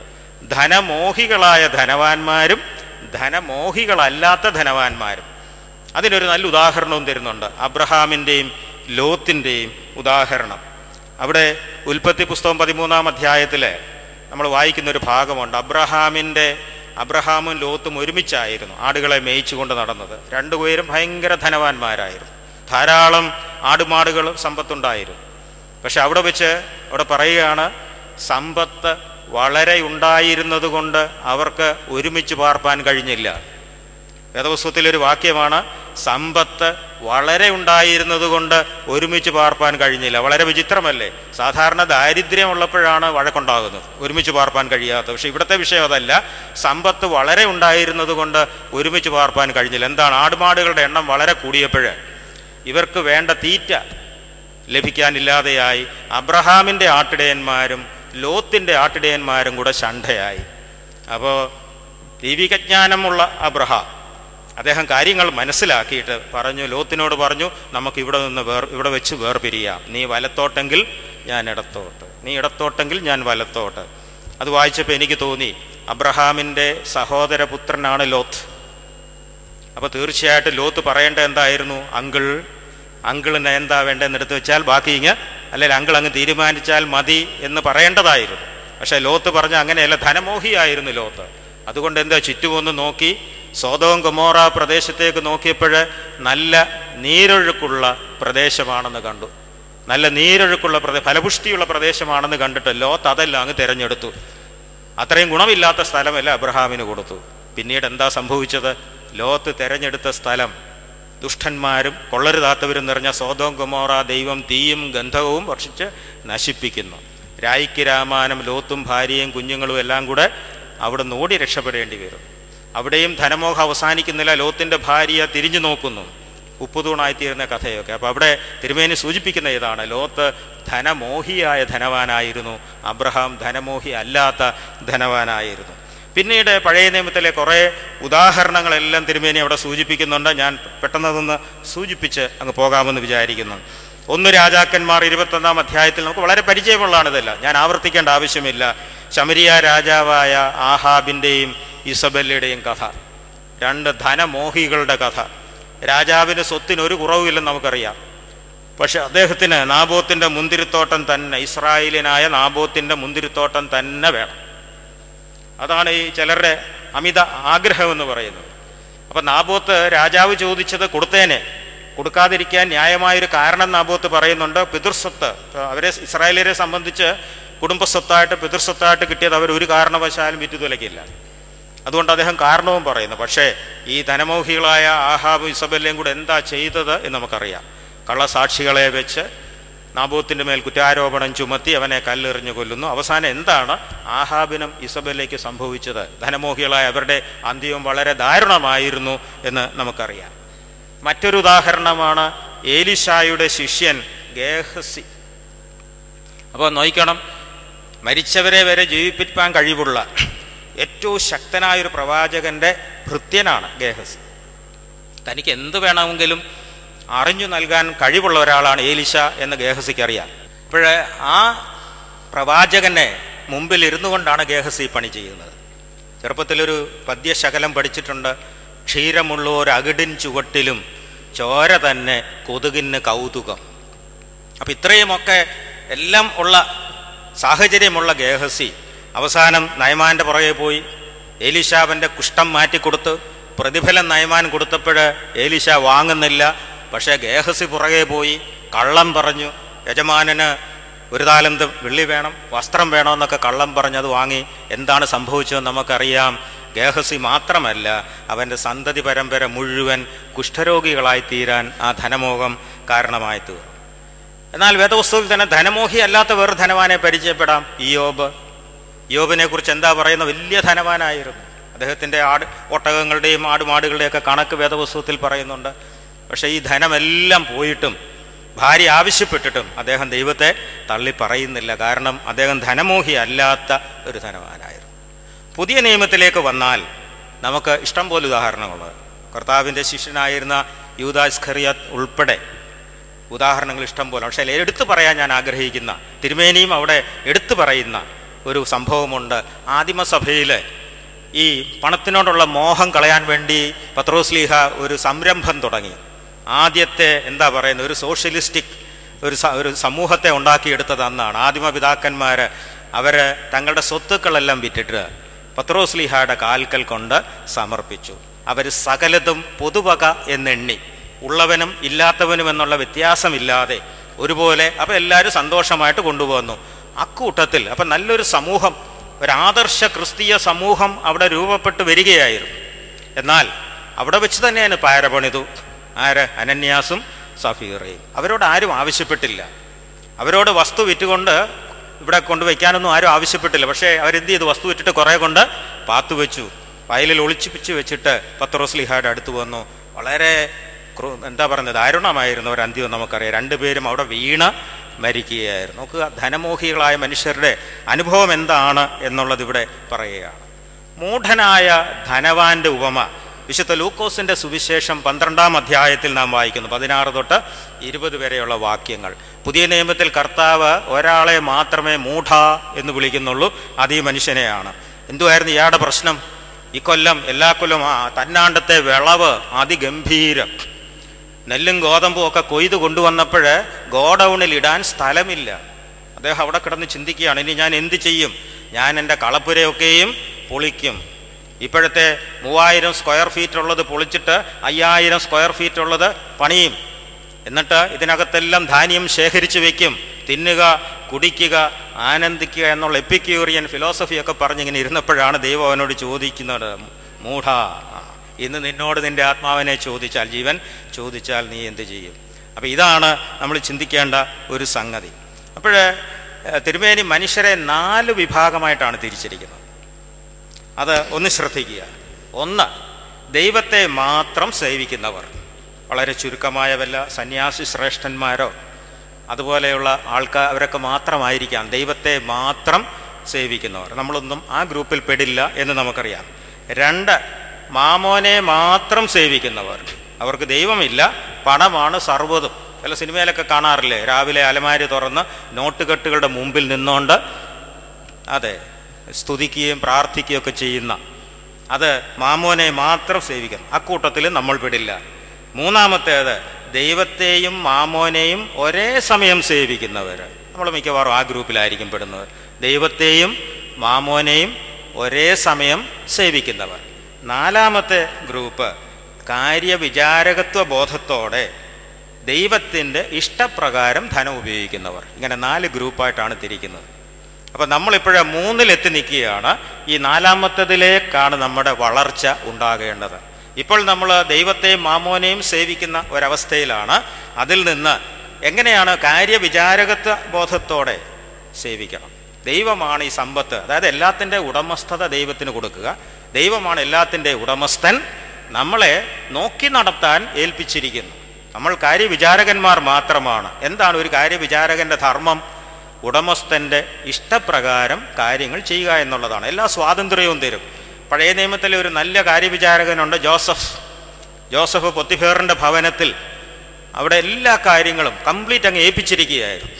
അവസാനം പൊത്തിഫേറിൻ്റെ ഭാര്യ ജോസഫിൻ്റെ അടുത്ത് വന്നപ്പോഴാണ് ജോസഫ് പറയുന്നത്, യജമാനൻ എന്നെ സർവ്വതും ഏൽപ്പിച്ചിരിക്കുന്നു.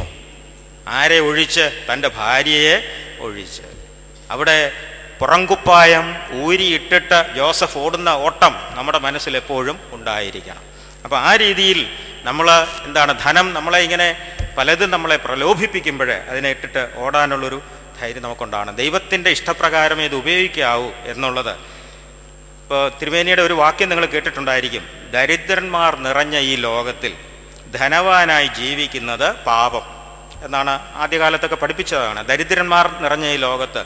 അപ്പോൾ അത് ഒരല്പം കടന്നുപോയില്ലേ എന്ന് ചിന്തിക്കാം. പക്ഷേ വളരെ വിചിത്രമായൊരു സംഗതി പിന്നീടുണ്ടായി. അധിക നാളുകളായില്ല അദ്ദേഹം മലങ്കര സഭാ മാസികയിൽ ബിൽ ഗേറ്റ്സിനെ കുറിച്ച് ഒരു കൊച്ചു കവിത എഴുതി. നിങ്ങൾ ആരെങ്കിലുമൊക്കെ വായിച്ചു കാണുമോ? അത് ബിൽ ഗേറ്റ്സ് ആരാന്ന് നിങ്ങൾക്കറിയാം. മൈക്രോസോഫ്റ്റിൻ്റെ സ്ഥാപകനും ലോകത്തിലെ ഏറ്റവും വലിയ കോടീശ്വരന്മാരിൽ ഒരാളുമാണ് ബിൽ ഗേറ്റ്സ്. അപ്പോൾ അദ്ദേഹത്തെ പ്രകീർത്തിച്ചുകൊണ്ട് കവിത എഴുതി കളഞ്ഞു. എന്താ സംഭവം എന്നറിയാം. കാരണം എന്താണെന്നറിയാം, ഈ ബിൽ ഗേറ്റ്സ് തൻ്റെ സ്വത്തിൻ്റെ ഒരു നല്ല പങ്കും 3-ാം ലോക രാജ്യങ്ങളിലെ ദരിദ്ര സമൂഹത്തിന് സഹായിക്കാനായിട്ടങ്ങ് മാറ്റിവെച്ചു. അങ്ങനെ മാറ്റിവെച്ചപ്പോഴാണ് തിരുമേനി ഇങ്ങനെ ഒരു കവിത അങ്ങ് എഴുതിയത്. ഇദ്ദേഹത്തിൻ്റെ മാതൃക പിന്തുടർന്ന് വേറെ പലരും, കുറേയേറെ ധനികന്മാർ ഈ പാത പിന്തുടർന്നു. അപ്പോൾ ഇവിടെ നമുക്ക് നൽകുന്ന ഒരു പാഠം ഇതാണ്, ധനം അതിൽ തന്നെ കുഴപ്പമല്ല, ധനത്തിൽ ആശ്രയിക്കുന്നതാണ് കുഴപ്പം. അതിൽ നമ്മൾ മനസ്സ് വയ്ക്കുന്നതാണ് കുഴപ്പം. നല്ലൊരു ഉദാഹരണം വിശുദ്ധ മർക്കോസിൻ്റെ സുവിശേഷം 10-ാം അധ്യായത്തിൽ 17 മുതലുള്ള വാക്യം 17-27 എന്ന് വായിച്ചാൽ മതി. അതും നല്ല പരിചയമുള്ള സംഭവമാണ്. നല്ലൊരു ചെറുപ്പക്കാരൻ, ധനികനായൊരു ചെറുപ്പക്കാരൻ യേശുക്രിസ്തുവിൻ്റെ അടുത്ത് വരുന്നു. എല്ലാ ന്യായപ്രമാണവും പാലിക്കുന്നവൻ. യേശുക്രിസ്തു അവനെ ഒന്ന് നോക്കി. അവിടെ പറഞ്ഞിരിക്കുകയാണ്, യേശുക്രിസ്തു അവനെ നോക്കിയിട്ട് അങ്ങ് വളരെ സ്നേഹിച്ചു. കാരണം എന്താ? സ്വർഗരാജ്യത്തിന് അനുയോജ്യനായ ഒരു ചെറുപ്പക്കാരൻ. പക്ഷെ സൂക്ഷിച്ചു നോക്കിയപ്പോഴാണ് കണ്ടത് അവന് ഒരു കുറവുണ്ട്. 99 ഗുണങ്ങളുള്ള അവന് ഒരു കുറവുണ്ട്. എന്താണ്? അവന് ധാരാളം ധനമുണ്ട്, സമ്പത്തുണ്ട്. അപ്പോൾ കർത്താവ് പറഞ്ഞു, നീ ഒരു കാര്യം ചെയ്യുക, അതും കൂടെ വിറ്റ് ദരിദ്രർക്ക് കൊടുത്തു വന്നാൽ നീ സ്വർഗരാജ്യത്തിന് ഉറപ്പായിട്ടും യോഗ്യനാണ്. പക്ഷെ അവിടെ അടുത്ത വാക്യം എന്താണെന്നറിയാമോ? അവൻ്റെ ധാരാളം സമ്പത്തുള്ളവനായതുകൊണ്ട് ദുഃഖിതനായി പോയി കളഞ്ഞു. നോക്കിയോ, അവൻ ഇത്രയും അടുത്ത്, സ്വർഗരാജ്യത്തിന് ഇത്രയും അടുത്ത് വന്ന ചെറുപ്പക്കാരന് തൻ്റെ സമ്പത്തുമായിട്ട് വേർപെടാൻ മനസ്സായില്ല. ഈ സന്ദർഭത്തിലാണ് കർത്താവ് പറയുന്നത്, ധനവാൻ സ്വർഗരാജ്യത്തിൽ കടക്കുന്നതിനേക്കാൾ ഒട്ടകം സൂചിക്കുഴയിലൂടെ. അപ്പോൾ ശിഷ്യന്മാർ ചോദിക്കുന്നുണ്ട്, അങ്ങനെ ഉണ്ടെങ്കിൽ എത്ര പേർക്ക് സ്വർഗരാജ്യത്തിൽ പോകാൻ ഒക്കും? പണമുള്ള എത്രയോ പേര് ഈ ലോകത്തിലുണ്ട്. അപ്പോൾ അടുത്ത വാക്യം ശ്രദ്ധിക്കുക, അതാണ് ശ്രദ്ധിക്കേണ്ടത്. സമ്പത്തിൽ ആശ്രയിക്കുന്നവർ സ്വർഗരാജ്യത്തിൽ കടക്കുന്നത് എത്ര പ്രയാസമെന്ന് അടുത്ത വാക്യത്തിൽ പറയുന്നുണ്ട്. അപ്പോൾ ഇവിടെ നമ്മൾ മനസ്സിലാക്കേണ്ട ഒന്നിതാണ്, സമ്പത്തിൽ ആശ്രയിക്കുക. ധനം ന്യായമായ മാർഗത്തിൽ കൂടെ ധനം സമ്പാദിക്കുന്നത് ആണോ തെറ്റ്? അല്ല. ആ പണം ദൈവം തന്നതാണെന്നുള്ള ബോധത്തോടു കൂടി ശരിയായിട്ട് വിനിയോഗിക്കുകയാണെങ്കിൽ അത് പാപമല്ല. നല്ലൊരു ഉദാഹരണമല്ലേ അരിമത്യാക്കാരൻ ജോസഫ്. അയാളും വലിയ ധനവാനായിരുന്നു. പക്ഷേ കർത്താവിൻ്റെ ശിഷ്യനായി തുടരാൻ സാധിച്ചത് ഇതുകൊണ്ടായിരിക്കണം. ഞാൻ പെട്ടെന്ന് മനസ്സിൽ നമ്മുടെ കൊച്ചൗസേപ്പ് ചിറ്റിലപ്പള്ളിയെ ഓർമ്മ വരുന്നു. നമ്മൾ പത്രത്തിലെല്ലാം വായിക്കുന്നതാണ്. വലിയ ധനവാൻ അല്ലേ, വലിയ ഇൻഡസ്ട്രിയലിസ്റ്റ്. പക്ഷെ എന്താണ് കേരളം മുഴുവൻ അദ്ദേഹത്തെ ബഹുമാനിക്കുന്നതിൻ്റെ കാരണം എന്താണ്? ഇപ്പോൾ തിരുമേനിയെ ഉണ്ടായിരുന്നെങ്കിൽ അദ്ദേഹത്തെ അഭിനന്ദിച്ചേനെ. കാരണം എന്താണ്? ധനമോഹി അല്ലാത്ത ധനവാന്റെ ലിസ്റ്റിൽ നമുക്ക് അദ്ദേഹത്തെ ഉൾപ്പെടുത്താം. കാരണം അദ്ദേഹം ഒരു കിഡ്നി ദാനം ചെയ്തു എന്ന് മാത്രമല്ല, നമ്മൾ പത്രത്തിലൊക്കെ വായിക്കുന്നുണ്ട്. അങ്ങനെ ആ സംരംഭത്തിൽ ഏർപ്പെടുന്നവരെല്ലാം പണം കൊടുത്ത് സഹായിക്കുകയാണ്. അപ്പോൾ നമ്മൾ ചിന്തിക്കണം, ഒരാൾ ന്യായമായ മാർഗത്തിലൂടെ പണം സമ്പാദിച്ചിട്ട് അത് മറ്റുള്ളവർക്ക് ഉപയോഗിക്കാൻ കൊടുക്കുന്ന ഒരാൾ, ഒന്നും സമ്പാദിക്കാതെ മദ്യപിച്ച് ദരിദ്രനായി നടക്കുന്ന ഒരാൾ, അങ്ങനെ ഒക്കെ ചിന്തിക്കുകയാണെങ്കിൽ അതുകൊണ്ട് ദാരിദ്ര്യം അതിൽ തന്നെ വലിയ നേട്ടമാണ് എന്നൊന്നും ചിന്തിച്ചു കളയരുത്. ന്യായമായ രീതിയിൽ പണം സമ്പാദിക്കുക, അത് ദൈവം തന്നതാണെന്നുള്ള ഉത്തമ ബോധ്യത്തോടു കൂടി ചെലവാക്കുക. അതിന് ഒന്ന് രണ്ട് മാർഗങ്ങൾ നമുക്ക് പറഞ്ഞു തരുന്നുണ്ട്. അപ്പോൾ അതിനൊരു ക്രിസ്ത്യാനി എന്താ ചെയ്യേണ്ടത്? അതും വേദപുസ്തകത്തിൽ പറയുന്നുണ്ട്. ദശാംശം കൊടുക്കുക, ദശാംശം കൊടുക്കുക. അപ്പോൾ ചെറുപ്പകാലത്ത് ഈ പ്ലെയിൻ ട്രൂത്ത് എന്ന് പറഞ്ഞൊരു മാഗസിൻ വീട്ടിൽ വിദേശത്തുനിന്ന് പബ്ലിഷ് ചെയ്യുന്നതാണ്, സൗജന്യമായിട്ട് മിഷൻ സേവനത്തിനായിട്ടുള്ളൊരു മാസികയാണ്. അതിനകത്ത് ഞാൻ ഈ കോൾഗേറ്റിൻ്റെ കഥ കോളേജിൽ പഠിക്കുന്ന കാലത്താണ് വായിച്ചത്. ഈ കോൾഗേറ്റിൻ്റെ സ്ഥാപകൻ കോൾഗേറ്റ് ഒരു സോപ്പ് കമ്പനിയിലെ എങ്ങാണ്ട് ജോലിക്കാരനായ ബാലൻ. അവൻ ചെറുപ്പത്തിൽ ഈ സൺഡേ സ്കൂളൊക്കെ പഠിച്ചിട്ടായിരിക്കും അവൻ്റെ മനസ്സിൽ ഇങ്ങനെ ഒരു ചിന്ത വന്നു, ദശാംശം ഒന്ന് കൊടുത്താലോ. അപ്പോൾ അവന് $10 ശമ്പളം കിട്ടിയപ്പോൾ അവനതിൽ $1 മാറ്റിവെച്ചു. അപ്പോൾ പിന്നെ അവൻ്റെ ശമ്പളം കൂടി $100 ആയപ്പോൾ $10. അവിടെ പറഞ്ഞിരിക്കുന്നു ദൈവവും കോൾഗേറ്റും കൂടെ ഒരു മത്സരത്തിൽ ഏർപ്പെട്ടു എന്ന രീതിയിൽ അവിടെ പറഞ്ഞിരിക്കുന്നത്. ഇവനങ്ങ് വളർച്ചയാണ്. പിന്നെ പക്ഷേ വളർച്ച കൂടും തോറും നിങ്ങൾക്കറിയാം, 100 രൂപ കിട്ടിയാൽ 10 രൂപ കൊടുക്കാൻ നമുക്ക് വലിയ പ്രയാസമൊന്നുമില്ല. 1000 രൂപ കിട്ടിയാൽ 100 രൂപ കൊടുക്കാം. 10 കോടി കിട്ടിയാൽ എങ്ങനെയാണ് 1 കോടി ദശാംശം കൊടുക്കുന്നത്? അത് വലിയ ബുദ്ധിമുട്ടാണ്. അപ്പോൾ ഇവിടെ കോൾഗേറ്റിനെ കുറിച്ച് പറയുന്ന അദ്ദേഹം, ഇപ്പോഴത്തെ കോൾഗേറ്റുകാരെ കുറിച്ച് എനിക്കറിയില്ല, അത് നിങ്ങളങ്ങനെ ചിന്തിക്കണമെന്നില്ല. പക്ഷെ അദ്ദേഹത്തിന് ചെയ്ത ഇതാണെന്നാണ് അന്ന് ഞാൻ വായിച്ചത്.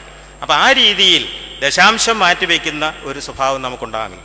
അപ്പോൾ എനിക്കും അങ്ങനെ ഒരു സ്വഭാവം ഇല്ലായിരുന്നു, തുറന്നു പറഞ്ഞാൽ. പക്ഷേ ഒരു 10-15 വർഷം മുമ്പ് നാംസിലെ അംഗമായി തീർന്ന ഒസ്താത്യോസ് തിരുമേനിയുടെ പ്രഭാഷണങ്ങളും ക്ലാസ്സുകളും ഒക്കെ കേട്ട് കഴിഞ്ഞപ്പോഴാണ് ഞാനും ഇതിങ്ങനെ ഞാൻ തുറന്നു പറയുകയാണ്. അതിനുശേഷം ഒരു കുറവും വന്നിട്ടില്ല, ഒന്നിനും ഒരു കുറവും വരുത്തില്ല. ആർക്കും അത് പരീക്ഷിച്ച് നോക്കാം. കൃത്യമായ ദശാംശം നമ്മൾ എത്ര കിട്ടിയാലും മാറ്റിവെക്കുക. ചിലപ്പോൾ ദൈവം നമ്മെ പരീക്ഷിച്ച് കളയും. നമ്മൾ ഈ മാറ്റിവെക്കും തോറും കൂടുതൽ തന്നെന്നിരിക്കും. പക്ഷെ അന്നേരവും മനസ്സ് മടുക്കാതെ അത് മാറ്റിവെക്കാനുള്ളൊരു മനസ്സ് നമുക്കുണ്ടായിരിക്കണം.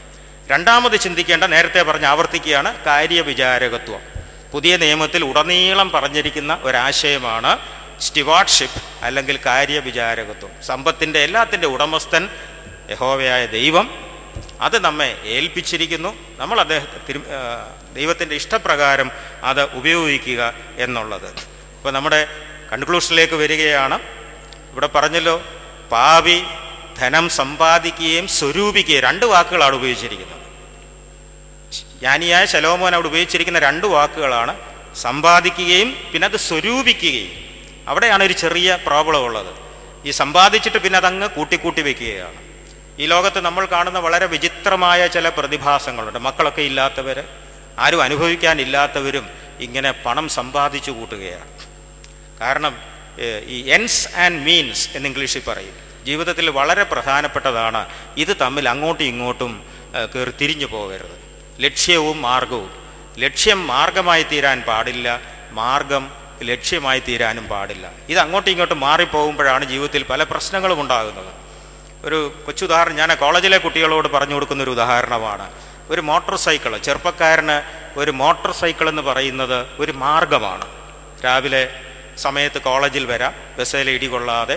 വൈകിട്ട് ക്ലാസ്സോ ട്യൂഷനോ ഒക്കെ കഴിഞ്ഞ് വീട്ടിലേക്ക് ബസ് സമയത്തില്ല എങ്കിൽ അത് തീർച്ചയായിട്ടും ഒരു മാർഗമാണ്. പക്ഷെ ബൈക്ക് വാങ്ങിക്കഴിയുമ്പോൾ പലർക്കും ഇത് മാർഗമല്ല, ലക്ഷ്യമായി തീരുന്നു. പിന്നെ ബൈക്ക് ഓടിക്കുക എന്നുള്ളത് ലക്ഷ്യമായി മാറും. അപ്പോൾ രാവിലെ കോളേജിൽ വരും, ക്ലാസ്സിൽ വരാൻ വേണ്ടി ആ ബൈക്ക് വാങ്ങിച്ചു കൊടുത്തു, പക്ഷേ ക്ലാസ്സിൽ കയറത്തില്ല. ആ ബൈക്കും കൊണ്ട് ടൗണൊന്ന് ചുറ്റി ലേഡീസ് ഹോസ്റ്റലിൻ്റെ അതിലെ ഒന്ന് കറങ്ങി പിന്നെ ബൈക്കിൽ ഇങ്ങനെ നമ്മൾ അവരുടെ ഭാഷയെ പറഞ്ഞാൽ ചെത്തുകയാണ്. ഇവിടെ എന്താ സംഭവിക്കുന്നത്? മാർഗമാകേണ്ട മോട്ടോർ സൈക്കിളിനെ ലക്ഷ്യമാക്കി മാറ്റി. മാതാപിതാക്കൾ അറിയാൻ ഒരു കാര്യം കൂടെ, പരീക്ഷ എന്ന് പറയുന്നത് മാർഗമാണ്, ലക്ഷ്യമല്ല. നിങ്ങൾ ഏത് കുട്ടികളോട് ചോദിച്ചു നോക്കിയോ, അവർ പറയും പരീക്ഷയാണ് അവരുടെ ലക്ഷ്യമെന്ന്. അവിടെയാണ് നമുക്ക് തെറ്റിയിരിക്കുന്നത്. പരീക്ഷ ലക്ഷ്യമല്ല, പരീക്ഷ ഒരു മാർഗം മാത്രമാണ്. പഠിക്കുക, കാര്യങ്ങൾ മനസ്സിലാക്കുക എന്നുള്ളതാണ് ലക്ഷ്യം. അത് നമ്മുടെ സ്കൂളുകളിലെല്ലാം തെറ്റിക്കിടക്കുക. അതുപോലെ തന്നെയാണ് പണവും. പണമെന്ന് പറയുന്നത് ഒരു മാർഗമാണ്, സന്തോഷമായും സമാധാനമായും ജീവിക്കാനുള്ള ഒരു മാർഗം. അപ്പോൾ അത് കിട്ടുന്നു, ഉപയോഗിക്കുന്നു. അല്ലാതെ ഇത് ഹോർഡ് ചെയ്താൽ, പൂഴ്ത്തി വയ്ക്കാനോ, മനസ്സിലായി, അത് സമ്പാദിക്കുന്നത് ലക്ഷ്യമായി തീരുമ്പോഴാണ്. ഇങ്ങനെ ബാങ്കിൽ അക്കൗണ്ട് മേലോട്ട് പോകുന്നത് കണ്ട്, അല്ലെ ഇങ്ങനെ പണം സമ്പാദിച്ച് കൂട്ടുന്നത് ലക്ഷ്യമാക്കി കഴിയുമ്പോൾ അത് പാപമാണ്. അപ്പോഴാണ് അതൊരു വിഗ്രഹമായിട്ട് മാറുന്നത്. അതാണ് നമ്മൾ ഒഴിവാക്കേണ്ടത്. അപ്പോൾ വാസ്തവത്തിൽ നമ്മൾ ദൈവത്തിൽ ആശ്രയിച്ചുകൊണ്ട് അങ്ങ് നിന്നുകൊടുത്താൽ മതി, എല്ലാം ഭംഗിയായിട്ട് നടക്കും. എൻ്റെ മൂത്ത മകൻ്റെ വിവാഹത്തിൻ്റെ 2 ദിവസം മുമ്പ് അവൻ്റെ ഒരു കൂട്ടുകാരൻ അവനെ വിസിറ്റ് ചെയ്യാൻ വന്നു. അവൻ്റെ വിവാഹം അതിൻ്റെ 2 ആഴ്ച മുമ്പായിരുന്നു. അപ്പോൾ ഇദ്ദേഹം വിവാഹം കഴിഞ്ഞവൻ വിവാഹം കഴിക്കാൻ പോകുന്നവനെ ഉപദേശിക്കുകയാണ്, എടാ ചുമ്മാ അങ്ങ് നിന്നു കൊടുത്താൽ മതി, എല്ലാം അങ്ങ് നടന്നോളും, നീ വിഷമിക്കേണ്ട. അവൻ്റെ ഒരു ഉപദേശമാണ്. ചുമ്മാ, അതായത് എന്തെല്ലാം എനിക്കാണ് ഇപ്പം ഇത് നടത്തുന്ന എൻ്റെ ടെൻഷൻ എനിക്കറിയാം. പക്ഷേ ഇവൻ പറഞ്ഞു കൊടുക്കുകയാണ്, നീ ചുമ്മാ അങ്ങ് നിന്നു കൊടുത്താൽ മതി, എല്ലാം അങ്ങ് നടക്കും. ഞാനിതിപ്പോൾ പറയാൻ കാരണം, ഈ ദൈവത്തിലെല്ലാം അങ്ങോട്ട് ഭരമേൽപ്പിച്ചിട്ട് ചുമ്മാ അങ്ങ് നിന്നു കൊടുത്താൽ മതി, എല്ലാം നടക്കും. പക്ഷേ അങ്ങനെ ഒരു വിശ്വാസത്തോടു കൂടി നിൽക്കാൻ നമുക്ക് സാധ്യമല്ല. അവസാനമായിട്ട് ഒരു കാര്യം കൂടെ, ഇന്ന് രാവിലത്തെ മനോരമയിൽ വായിച്ച ഒരു വാർത്തയും കൂടെ പറഞ്ഞുകൊണ്ട് അങ്ങ് അവസാനിപ്പിക്കുകയാണ്. ഇന്ന് രാവിലെ മാരാമണ്ണ് കൺവെൻഷൻ, അതിൻ്റെ ആ പേജ് നിങ്ങൾ വീട്ടിൽ ചെല്ലുമ്പോൾ ഒന്ന് വായിക്കണം. കോഴഞ്ചേരിയിലുള്ള ഒരു ഹൈന്ദവ സഹോദരൻ, അദ്ദേഹം ചെറുപ്പകാലത്ത് അച്ഛൻ അദ്ദേഹത്തെ മാരാമൺ കൺവെൻഷന് കൊണ്ടുപോകും. അപ്പോൾ ഇപ്പം അച്ഛൻ നേർച്ചയിടും, പിതാവ് നേർച്ചയിടും, മകനില്ല. അപ്പോൾ ഒരു ദിവസം നേർച്ചയിടാനായിട്ട് അവിടെ ഇങ്ങനെ കൊച്ചു കൊച്ചു മുട്ടായികൾ, ജീരകമിഠായി, പല്ലിമിഠായി, ഇങ്ങനെ കൊച്ചു കൊച്ചു മുട്ടായികളൊക്കെ ഇരിക്കുന്നു. ഇവനങ്ങ് കൊതി സഹിക്കുന്നില്ല. അപ്പോൾ അച്ഛനോട് ഒരു ചക്രം ചോദിച്ചു. അന്നത്തെ കാലത്തെ ചക്രമാണ്. അപ്പോൾ ഇവന് ഒരു ചക്രം കൊടുത്തു നേർച്ചയിടാൻ. സ്വന്തം ഇളയ സഹോദരിയുമുണ്ട്, അവക്കും കൊടുത്തു അരച്ചക്രം. അപ്പോൾ ഇവളെ ഏതാണ്ടൊക്കെ പറഞ്ഞ് സോപ്പിട്ട് ചാമ്പയ്ക്ക കൊടുക്കാവുന്നതാണ്ട് പറഞ്ഞ് അവളുടെ അരച്ചക്രം കൂടി ഇങ്ങ് വാങ്ങിച്ചു. അവൻ്റെ ബുദ്ധി നോക്കിക്കണം. എന്നിട്ട് വടിയുടെ അറ്റത്ത് സഞ്ചിയും തൂക്കി നേർച്ച എടുക്കാൻ വന്നപ്പോൾ ഈ അനിയത്തിയുടെ നിന്ന് വാങ്ങിച്ച അരച്ചക്രം അച്ഛൻ കാണുക അതിനകത്തങ്ങ് ഇട്ടു. എന്നിട്ട് ആ ഒരു ചക്രം കൊണ്ടുപോയി അവന് പോക്കറ്റ് ഇട്ടിരിക്കുക. വാങ്ങിയില്ല, പോക്കറ്റ് ഇട്ടു. അടുത്ത ദിവസം സ്കൂളിൽ ചെല്ലുമ്പോഴേ കൂട്ടുകാരുമൊത്ത് മുട്ടായി, പല്ലിമുട്ടായി ഒക്കെ വാങ്ങിച്ച് തിന്നാമെന്നും പറഞ്ഞ് കിടന്നു.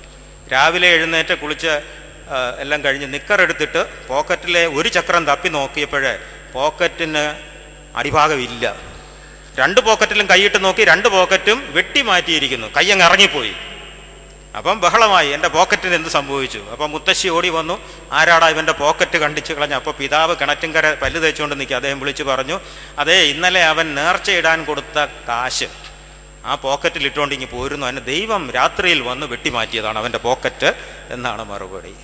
അപ്പം ഞാനിത് പറയാൻ കാരണം, ഒരു കൊച്ചുകുട്ടി ഇപ്പം ഇതൊന്ന് വായിച്ചാൽ, ഇതിനെയാണ് ഈ പരിജ്ഞാനം എന്ന് പറയുന്നത്. വളർന്നു വരുന്നൊരു കുട്ടി നിങ്ങളുടെ വീട്ടിലുണ്ടെങ്കിൽ അവൻ ഇതൊന്ന് വായിച്ചാൽ, ഈ മനുഷ്യൻ ആ അനുഭവം എഴുതിയിരിക്കുന്നത് എന്തോ ഒരു പ്രയോജനമാണ് ആ വളരുന്ന തലമുറയ്ക്ക്. അപ്പോൾ അവന് കിട്ടുന്നൊരു വലിയ മെസ്സേജ് ഇല്ലേ അതിനകത്തുണ്ട്, അതിനകത്തൊരു വലിയ മെസ്സേജ് ഉണ്ട്. അപ്പോൾ ഈ മനുഷ്യൻ പറയുകയാണ്, ഇത്രയും അങ്ങേർക്ക് ഇപ്പോൾ 10-60 വയസ്സുണ്ട് ഇപ്പോൾ എഴുതുമ്പോൾ. അപ്പോൾ അദ്ദേഹം പറയുകയാണ്, ഇന്നും ആ മനസ്സിനെ സ്വാധീനിച്ചത് അപ്പൻ അന്ന് ആ വെട്ടിമാറ്റിയ പോക്കറ്റ്. അതിൽ നിന്നുകൂടെ ഒരു വലിയ മെസ്സേജാണ്, ഒരു വലിയ പാഠമാണ് കൊടുത്തത്. ഇതുപോലെയുള്ള പാഠങ്ങളാണ് നമ്മൾ പഠിക്കേണ്ടത്. പക്ഷേ ഇന്ന് നിങ്ങൾക്കറിയാമല്ലോ, കുഞ്ഞുങ്ങളെ തല്ലാനൊക്കത്തില്ല, ഒന്നും ചെയ്യാനൊക്കത്തില്ല. ഇന്ന് പോക്കറ്റ് വെട്ടിമാറ്റിയാൽ നാളെ എന്ത് സംഭവിക്കുമെന്ന് പറയാനൊക്കത്തില്ല. അപ്പോൾ സമൂഹത്തിൽ വലിയ മാറ്റങ്ങൾ സംഭവിച്ചുകൊണ്ടിരിക്കുകയാണ്. ഏതായാലും ഈ മാറുന്ന സമൂഹത്തിൽ നമുക്ക് ഇതൊന്ന് പിടിച്ചു നിൽക്കണമെങ്കിൽ ഈ വേദപുസ്തകത്തിൽ പറയുന്ന കുറേ കാര്യങ്ങൾ നമ്മളെ വളരെ സഹായിക്കും എന്നുള്ളതിന് യാതൊരു സംശയവുമില്ല. ഇതൊരിക്കലും കാലഹരണപ്പെട്ടു പോകുന്നതല്ല. ഇതിൽ പറയുന്ന ആശയങ്ങൾ അതെപ്പോഴും നമ്മളെ സഹായിക്കും. അപ്പോൾ ഈ പറഞ്ഞ ഭാഗം ഒന്നുകൂടെ ആവർത്തിച്ചുകൊണ്ട് അങ്ങ് നിർത്തുകയാണ്. തനിക്ക് പ്രസാദമുള്ള മനുഷ്യന് ദൈവം ജ്ഞാനവും അറിവും സന്തോഷവും കൊടുക്കുന്നു. പാപിക്ക് ധനം സമ്പാദിക്കാനും സ്വരൂപിക്കാനുമുള്ള കഷ്ടപ്പാട് കൊടുക്കുന്നു എന്ന് മാത്രവുമല്ല, ഇങ്ങനെ ഈ പാപി സമ്പാദിക്കുന്നത് ദൈവം തനിക്ക് പ്രസാദമുള്ളവർക്ക് അനുഭവിപ്പാൻ നൽകുന്നു. ഇതാണ് ഈ ഒരു ചിന്ത. ഈ നോയമ്പ് കാലത്ത് നമ്മുടെ മനസ്സിൽ ഇങ്ങനെയൊരു ചിന്ത ഉണ്ടാകട്ടെ. നമ്മുടെ ജീവിതത്തെ ഇത് സ്വാധീനിക്കുമെങ്കിൽ തീർച്ചയായിട്ടും പ്രയോജനകരമായിരിക്കും. എൻ്റെ ജീവിതത്തിലെ വലിയൊരു ആഗ്രഹമാണ് ഇവിടെ സഫലമായത്. പരുമലപ്പള്ളിയിൽ വന്ന് നിങ്ങളോട് ഇത്രയും നേരം സംസാരിക്കാൻ ഒരു അവസരം കിട്ടിയിൽ ദൈവത്തെ സ്തുതിക്കുന്നു. ആദരണീയനായ അറമ്പാച്ചനോടും അച്ഛനോടുമുള്ള നന്ദി രേഖപ്പെടുത്തിക്കൊണ്ട് എൻ്റെ വാക്കുകൾ ചുരുക്കുന്നു. ദൈവത്തിന് സ്തുതി.